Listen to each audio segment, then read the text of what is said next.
শীতকালে গরম গরম ফুলকো ফুলকো কড়াইশুঁটির কচুরি খাওয়ার মজাই আলাদা। আর তার সাথে যদি পাওয়া যায় নিরামিষ আলুর দম, দারুণ লাগে খেতে। বন্ধুরা, আজ আমি তোমাদের সাথে দুটো রেসিপি একসাথে শেয়ার করব। একটা হলো তাজা মটরশুঁটির কচুরি, আর একটা হলো শীতের ছোট আলু দিয়ে নিরামিষ আলুর দম। কচুরি হবে পাতলা পাতলা ফুলকো ফুলকো, একটি কচুরিও ফেটে যাবে না। দেখতেই পাচ্ছ কচুরিগুলো কতটা পরিমাণে পারফেক্ট হয়েছে আর ফুলকো হয়েছে। আশা করছি আজকের রেসিপিটা তোমাদের অনেক অনেক ভালো লাগবে। আজকের কড়াইশুঁটির কচুরি বানানোর জন্য সবার প্রথমে আমি নিয়েছি 1 কিলো কড়াইশুঁটি। এগুলোকে ছাড়িয়ে নিয়েছি। তো সবার প্রথমে আমাদের মটরশুঁটিগুলোকে সিদ্ধ করে নিতে হবে। একটি পাত্রের মধ্যে কিছুটা জল নিয়ে তো জলের মধ্যে আমি মটরশুঁটিগুলো দিয়ে দিচ্ছি। আর এই মটরশুঁটিগুলোকে মোটামুটি ওই 7 থেকে 8 মিনিট মতো সিদ্ধ করে নিলেই হবে। তো এই সময়ের মধ্যে আমি ময়দাটা মেখে নেব। এখানে আমি 2 কাপ ময়দা আর সাথে পরিমাণ মতো লবণ আর 1 চামচ মতো চিনির গুঁড়ো দিয়ে নেব। তো গুঁড়ো উপকরণগুলো খুব ভালো করে মিশিয়ে নিয়ে এখন দিয়ে দিচ্ছি 3 টেবিল চামচ মতো সাদা তেল। এখন ময়দাটাকে একটু ময়ান করে নিতে হবে।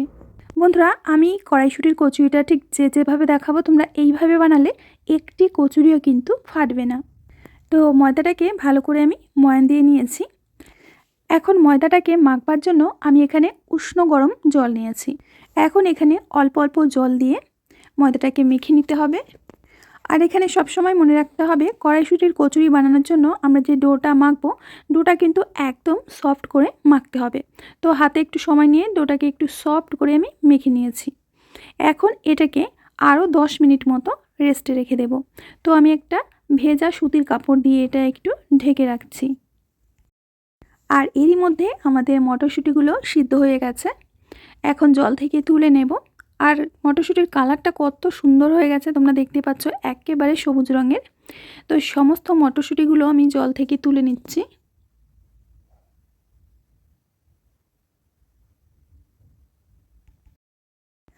এখন এগুলোকে ঠান্ডা করে নিয়ে একটা মিক্সিং জারের মধ্যে দিয়ে দিচ্ছি। আমাদের এখানে কড়াইশুঁটিকে বেশি মটরশুঁটি বলা হয়, তাই আমি একবার মটরশুঁটি একবার কড়াইশুঁটি বলে চলেছি। তো কড়াইশুঁটিগুলোকে আমি একটা মিক্সিং জারের মধ্যে দিয়ে দিচ্ছি। আর এর সাথে বেশ কিছুটা ধনেপাতা দিয়ে এখন একটা মিহি পেস্ট করে নেব। পেস্টটা কিন্তু একদম মিহি করে করতে হবে, মটরশুঁটির যেন কোনো দানা ভেতরে না থেকে যায়, তাহলে কিন্তু কচুরিগুলো বেলবার সময় কচুরিটা ফেটে যাবে। এখন একটা ফ্রাইং প্যানের মধ্যে 1 চামচ মতো তেল দিয়ে দিচ্ছি। তেলটা হালকা গরম হলে অল্প একটু কালো জিরে আর হিং ফোড়ন দিয়ে দিচ্ছি। আর সাথেই দিয়ে দেবো 1/2 চামচ মতো মৌরি গুঁড়ো, দিয়ে দেবো কাঁচা লঙ্কা আর আদা বাটা, এখানে 1.5 টেবিল চামচ মতো দিয়ে দিলাম।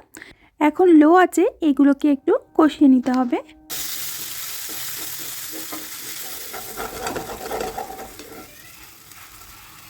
আদার কাঁচা গন্ধটা চলে গেলে তখন এর মধ্যে কড়াইশুঁটি বাটাটা দিয়ে দেব। তোমরা এখানে কাঁচা মটরশুঁটিও পেস্ট করে এইভাবে কষিয়ে নিতে পারো, তবে সেক্ষেত্রে মটরশুঁটি থেকে অনেকটাই জল বেরোয় আর মটরশুঁটি কষতে অনেকটাই সময় লেগে যায়। এই কাজটা কিন্তু লো টু মিডিয়ামে রেখেই করবে, না হলে নিচে থেকে পুড়ে যেতে পারে। এখানে সামান্য একটু মশলা দেবো, ভাজা জিরের গুঁড়ো আর পরিমাণ মতো লবণ, সামান্য চিনি। ব্যাস এইটুকুই মশলাতেই আমাদের মটরশুঁটির পুরটা তৈরি হয়ে যাবে। একদমই সিম্পলভাবে তৈরি করব, কিন্তু এর টেস্ট হবে অসাধারণ। ধীরে ধীরে দেখতে পাচ্ছ প্যান থেকে ছেড়ে আসছে ডোটা। তো বুঝতে হবে যে আমাদের মটরশুঁটির ডো একেবারেই রেডি হয়ে গেছে। এখন তোমাদের দেখে অনেকটাই নরম মনে হচ্ছে, কিন্তু এটা যখন ঠান্ডা হবে তখন অনেকটাই টেনে যাবে। তো আমি একটা প্লেটের মধ্যে নামিয়ে নিচ্ছি। আর এইটুকু নরম থাকতেই কিন্তু নামাবে, না হলে পরে ঠান্ডা হওয়ার পর অনেকটাই শক্ত হয়ে যাবে, তখন আবার কচুরিগুলো বেলতে গেলে ফেটে যাবে। তো এটা ঠান্ডা হতে থাকুক। অন্যদিকে আমি একটা মশলা তৈরি করছি। এর জন্য 2টো বড় সাইজের টমেটো কুচি, 1 চামচ কাশ্মীরি লাল লঙ্কার গুঁড়ো আর দিয়ে দিচ্ছি 2-4টে ভাঙা কাজু। এবার মশলার পেস্টটা আমি তৈরি করে নিচ্ছি। এখন একটা কড়ার মধ্যে দিয়ে দেব 3 থেকে 4 টেবিল চামচ মতো সাদা তেল। তেলটাকে ভালো করে গরম করে নেব। আর এখানে আলুর দম রান্না করার জন্য আমি আলুগুলোকে আগে থেকেই সিদ্ধ করে নিয়েছি।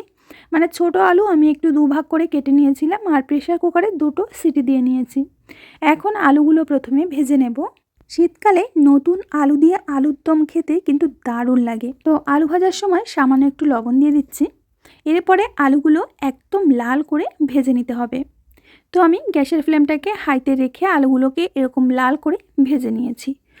এখানে যারা ভিডিও দেখছো তারা হয়তো ভাবছো যে আলুর দমের রেসিপিটা স্কিপ করে শুধু কড়াইশুঁটির কচুরিটা দেখবো, তো দেখতে পারো। কিন্তু আমি তোমাদের বলবো যে আলুর দমের রেসিপিটা তোমরা স্কিপ করো না, কারণ কড়াইশুঁটির সাথে এই নিরামিষ আলুর দমটা খেতে দারুণ লাগে। আর আমি যেভাবে রান্না করে দেখাচ্ছি, একবার এইভাবে আলুর দম রান্না করে দেখো, মানে খেতে খেতে মুখ ফিরবে না, এতটা টেস্টি হয়। কথা বলতে বলতে আলুগুলো আমি ভেজে নিয়েছি। এখন তেলটাকে গরম করে নিয়ে, মানে তেল তো অলরেডি গরম আছে, তো এর মধ্যে 1 চামচ জিরে ফোড়ন দিয়ে দেবো, 2টো তেজপাতা, একটা দারুচিনির টুকরো, আর 3-4টে লবঙ্গ, এলাচ আর শুকনো লঙ্কা।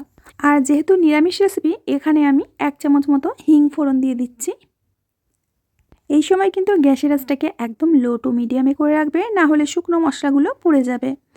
তো এখানে 1.5 টেবিল চামচ মতো আদা কাঁচা লঙ্কা বাটা দিয়ে ভালো করে একটু নেড়েচেড়ে ভেজে নিতে হবে, মানে যতক্ষণ না আদা কাঁচা লঙ্কার গন্ধটা চলে যাচ্ছে। তো নেড়েচেড়ে একটু ভেজে নিয়ে এখন এর মধ্যে কিছু গুঁড়ো মশলা দিয়ে দেব, যেমন হলুদ গুঁড়ো, জিরের গুঁড়ো, ধনিয়া গুঁড়ো দিয়ে দেবো 1.5 টেবিল চামচ, মানে ধনে গুঁড়োটা একটু বেশি দিতে হবে। তারপরে পরিমাণ মতো লবণ দিয়ে সামান্য জল দিয়ে মশলাগুলোকে কষে নিতে হবে। যেহেতু শুকনো মশলা এখানে, তার জন্য আমি একটু জল দিয়ে নিলাম। তো মশলাগুলোকে ভালো করে একটু কষে নেওয়ার পর এরকম যখন শুকনো শুকনো হবে, তখন দিয়ে দেব টমেটো পেস্টটা। তো টমেটো পেস্টটা দিয়ে খুব ভালো করে কিন্তু কষে নিতে হবে। আর মশলাটা কষার সময় এখানে আমি 1 মুঠো মতো মটরশুঁটি দিয়ে দিচ্ছি, আর সামান্য চিনি। আর যেহেতু খুব কম তেলে আমি মশলাটা কষে নিচ্ছি, আর কম তেলেই আলুর দমটা রান্না করব, নিচে একটু লেগে লেগে যেতে পারে, সেক্ষেত্রে গ্যাসের ফ্লেমটা লো করে দিয়ে কষিয়ে নিতে হবে। এবার মশলা কষা হয়ে গেলে আমি দিয়ে দিচ্ছি ভেজে রাখা আলুগুলো। এবার হালকা হাতে ভাজা আলুগুলো মশলার সাথে মিশিয়ে নিচ্ছি। এখানে যেহেতু স্টিলের কড়াইতে আমি রান্না করছি, যতই চেষ্টা করি একটু তো লেগে যাবেই, তো একটু লেগে লেগে যাচ্ছে। আলুটা এরকম কষা হয়ে গেলে তখন দিয়ে দেব জল। তো এখানে পরিমাণ মতো জল আমি দিয়ে দিচ্ছি। খুব বেশি জল আমি দেব না, কারণ আলুগুলো আমি আগে থেকে সিদ্ধ করে নিয়েছি। এখন একটা ঢাকনা দিয়ে ঢেকে 5 মিনিট মতো রান্না করে নেব। 5 মিনিট পর আমি ঢাকনাটা খুলে নিচ্ছি। আর পুরো হাই ফ্লেমে কিন্তু জাল করতে হবে। তো হাই ফ্লেমে আমি 5 মিনিট রান্না করে নেওয়ার পর আরও 2 মিনিট খোলা অবস্থায় এইভাবে রান্না করে নেব। এরপর এর মধ্যে দিয়ে দেব কিছুটা ধনেপাতা কুচি, আর 1 চামচ মতো গরম মশলা, দিয়ে দেব 1 চামচ মতো ঘি। ভালো করে মিশিয়ে নেব। আর দারুণ স্বাদের আলুর দমের রেসিপি কিন্তু আমাদের একেবারে রেডি। আর এই নিরামিষ আলুর দম বিশেষ করে রুটি, লুচি, পরোটা দিয়ে খেতে দারুণ লাগে। তো আলুর দমটা তো আগে আমাদের রান্না করা হয়ে গেল, এখন কড়াইশুঁটির কচুরিগুলো বানিয়ে নেব। আর এদিকে দেখো কড়াইশুঁটির পুরটা আমি রেডি করে নিয়েছি। আর এদিকে যে ময়দাটা আমি রেস্টে রেখেছিলাম, ময়দাটা আরও একটু হাত দিয়ে মেখে নেব। ময়দাটা যত ভালো করে মাখবে, কচুরিগুলো কিন্তু তত ফুলে ফুলে বলের মতো হবে, একদম ফুলকো ফুলকো। এখন এখান থেকে ছোট ছোট করে লেচি কেটে নেব, তবে লুচির থেকে একটু বড় করে নিতে হবে। একটা লেচি আমি নিয়ে হাতের মধ্যে প্রথমে গোল করে একটা বাটির মতো বানিয়ে নিচ্ছি।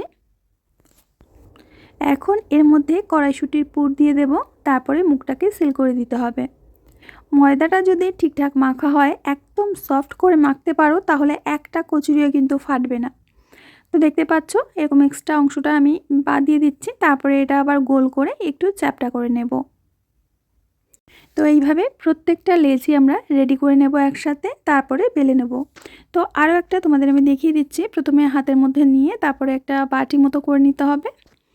তো একটু বাটি মতো করে নিয়ে তারপরে এর মধ্যে যে কড়াইশুঁটির পুরটা আছে, পুরটা দিয়ে দিতে হবে। বন্ধুরা, আজকে হয়তো ভিডিওটা আমার একটু বড়ই হয়ে গেল, কারণ দুটো রেসিপি একসাথে করছি, বুঝতে পারছো, তো একটু সময় তো লাগবে বলো। কিন্তু আমি তোমাদের কথা দিচ্ছি, আজকের রেসিপিটা দেখে যদি বাড়িতে ট্রাই করো, বাড়িতে কড়াইশুঁটি আসলে তোমরা এই রেসিপিটা বারবার বানাতে চাইবে। এবার একটি করে কচুরি বেলবো আর ভাজবো, আর তো কোনো কাজ নেই, আলুর দমটা রান্না করা হয়ে গেছে, এখন শুধু কচুরিগুলো ভাজলেই হয়ে যাবে। আর আজকের কচুরিগুলো আমি একটু পাতলা করেই বেলে নেব। পাতলা করে বেললেও ফাটার কিন্তু কোনো চান্সই নেই। তো একটা কচুরি বেলে নেওয়া হয়ে গেছে। আর কচুরি ভাজার জন্য এখানে আমি সাদা তেল গরম করে নিয়েছি। কচুরিটা দেওয়ার সাথে সাথেই কিন্তু উপরে ভেসে উঠেছে। আর এইভাবে ধীরে ধীরে একটু তেল ছিটিয়ে দিলে কচুরিটা আস্তে আস্তে এরকম কিন্তু বলের মতো ফুলে উঠবে। তো উল্টে পাল্টে একটু বাইরেটা ক্রিস্পি করে ভেজে নেব। একটা কচুরি আমাদের ভেজে নেওয়া হয়ে গেছে, আর দেখতেই পাচ্ছ কত সুন্দর ফুলে উঠেছে। তো আরও একটা কচুরি আমি তোমাদের ভেজে দেখাচ্ছি।